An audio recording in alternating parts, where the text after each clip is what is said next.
पवन सिंह को बर्बाद करने में लगे हैं उनके टीम के लोग। जी हाँ दोस्तों, सही सुना आपने। पवन सिंह को बर्बाद करने में लगे हैं उनके टीम के लोग, क्योंकि पवन सिंह का वो नहीं चाहते कि घर बसे। ये बात बीआईबी विजेंद्र सिंह ने मीडिया के सामने आकर बोल दिया और कुछ लोगों को मिर्ची लग गई कि बीआईबी विजेंद्र सिंह ने पवन सिंह का पोल क्यों खोल दिया। दोस्तों, पवन सिंह के साथ में जितने लोग काम करने वाले हैं वो ये नहीं चाहते कि पवन सिंह का घर बसे। पवन सिंह के पास आज दौलत है, शोहरत है, हर चीज़ है, लेकिन रहने के लिए छत है, लेकिन साथ में रहने के लिए बीवी नहीं है। इस वजह से पवन सिंह का कैरियर बिल्कुल चौपट होता जा रहा है। पवन सिंह का कैरियर ख़त्म होता हुआ दिखाई दे रहा है।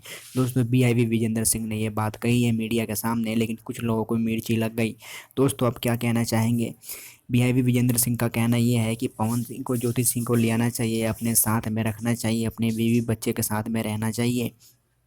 लेकिन वहीं पे पवन सिंह के फ़ैन को मिर्ची लग गई और पवन सिंह के फ़ैन बीआईबी विजेंद्र सिंह को गलत बता रहे हैं। और वहीं पे पवन सिंह के साथ रहने वाले लोग ये नहीं चाहते कि पवन सिंह का घर बसे।